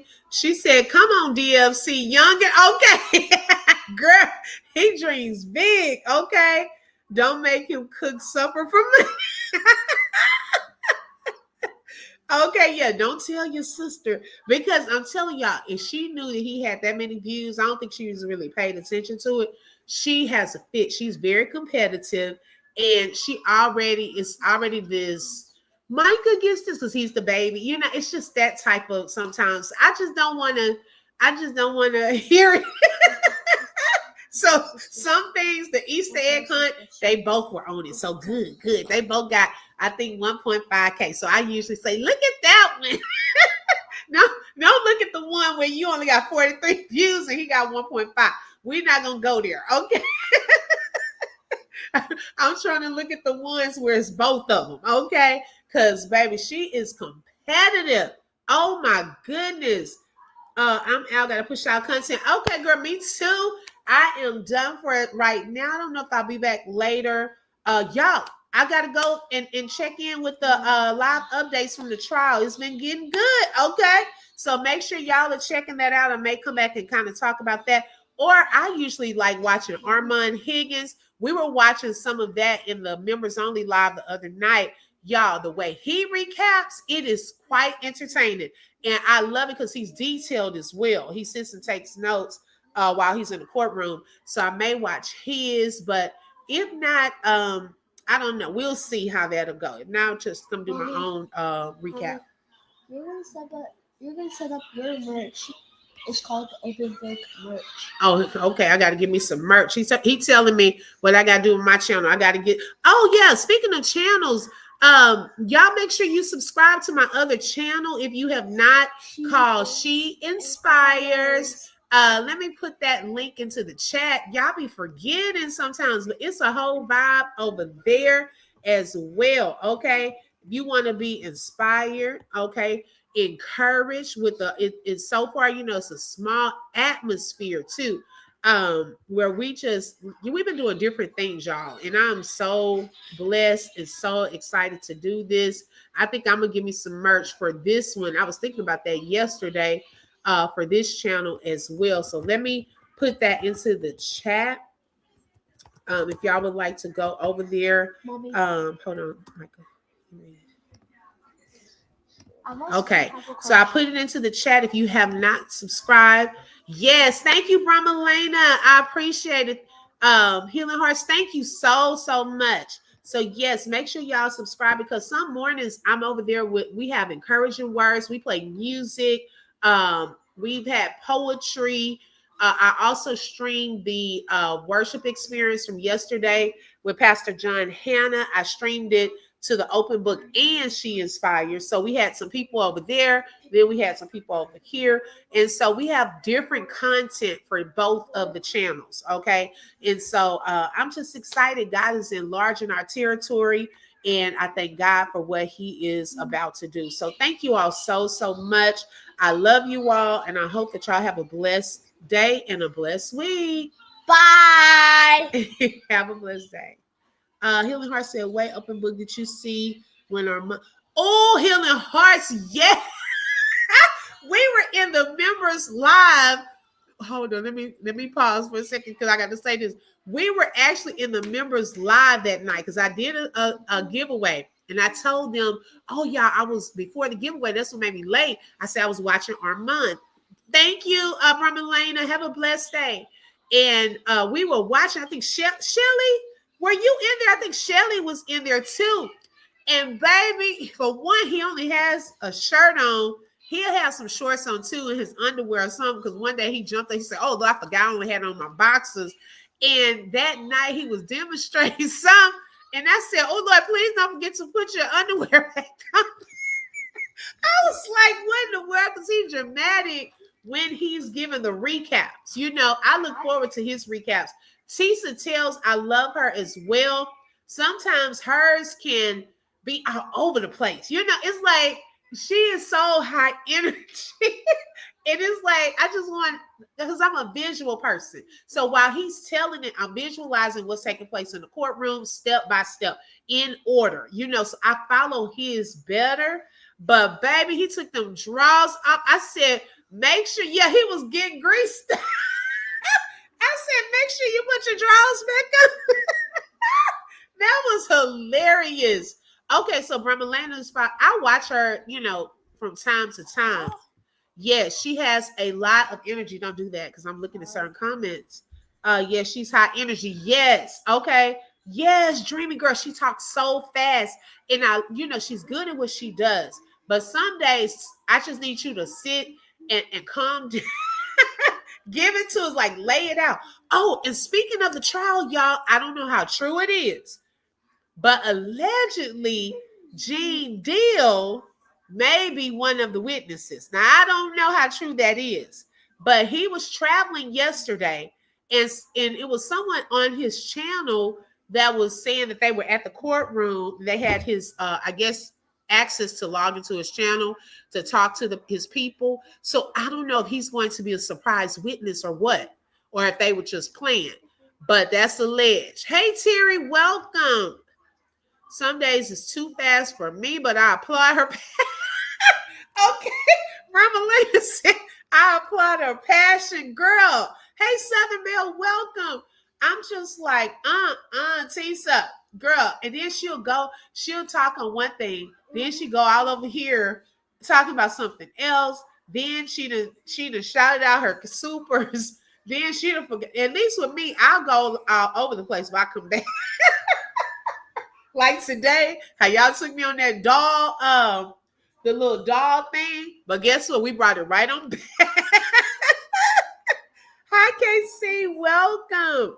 Now she said it is and was always a joke. Oh my goodness. Hey, that's what that the inmate escape made them look like a joke. Okay. Cause that's just, I hope we're being pumped. Okay. And if they set that sheriff up, they wrong for that because they made her look bad with this. I was going to ask about her coffee brand for my work productivity, but I think she's naturally that way. Hello, she's naturally like that on every video. I'm like, Tisa, calm it down some. Too much for me. Yeah. I just cannot. I can't. So my favorite is Armand Wiggins. Okay. That's who I've been watching in the evening. So I'm going to see if he's on tonight for his recap. Y'all, he's been having like 20K people in there every evening. His views have skyrocketed. Okay. Subscribers going up, views going up. And I'm the type that, and we're going to discuss something that could potentially be boring and you can make it entertaining. Hey, let's go with it. The people who getting on here reading transcripts, no excitement. I can't do those channels either. Okay. I can't, no. Even if it is word for word, what they're saying on the stand, make it real to me. Okay. I need you to make it real. Don't sit here and just, we could do that on our own. But yeah, he's the most entertaining to me. So check him out if he comes on tonight. He probably will. He said he's been getting a seat inside every day so far so he can see. Because see, he brings the emotions. He had me tickled when he said that Cassie had felt somebody, she was crying hysterically, falling kind of bad. It's like the visuals for me. Like I'm a visual learner. And so when he makes it animated and things like that. It's really entertaining. It really is. I love but authority. There is no. Oh yes, definitely. Yes. Okay. Now y'all, I'm about to go for real. I appreciate y'all. Thank you so much. I love y'all. Make sure you hit the like button. Also subscribe. And don't forget to hit the bell because you never know when I'm going to go live. Thank you. Let's see. Armand said he got 20K. Yes, Armand is not in that courtroom. No, Southern Bill. He is actually taking notes because he said, "What?" I put a note here that said he was red when he was talking about the red of her husband. That tickled me that night. He put that red cap on his face. He said he was this red because he actually has like how they're looking and stuff like that. Unless he fooling us. Hi, PM. Welcome. Hi, Dr. J. Thank y'all so much. Make sure y'all catch the replay. Okay. Look, I done told him I'm gone like 2 times. Hi, DM. Elena said, I think Armand and Tisa are there in the courtroom. I think so too. Hey, Tony. Girl, yes, catch the replay. Because we done talked about a lot. We done went from prison breaks to the Nottoway Plantation to the Annabelle doll, back to the Plantation. Okay. Thank you, Healing Hearts. Yes, sis, you're going to have to watch it. Oh, my gosh. It's actually funny if it wasn't dangerous on the loose. Right, KC? I'm telling you, this is crazy, y'all. It's embarrassing. So we're going to see. Oh, my gosh. But, yeah, I'm going to definitely have to come back. Y'all got me tickled. Look, but Armand might get mad if I stream while he I wish we could laugh together over here. Because when I tell you, it was even funnier when we were in the chat on the members watching the little snippet that we were watching. It was extra funny, but I don't want to do that to him, while he's live. But yes, y'all, make sure y'all check out the replay. Those of y'all who are coming on in 2 hours late. I love y'all. I'm just joking. Thank y'all so much and have a blessed day. Bye. Bye-bye. You just flip through truth with the open book. If you felt that heat, like share and stay locked in. Another chapter done, but we far from finished. Truth on the mic, yeah, we handle business. Real talk, no fluff, just facts and fire. From the book to the block, we taking it higher. The open book, every voice matters, every lie shatters. Catch you next page.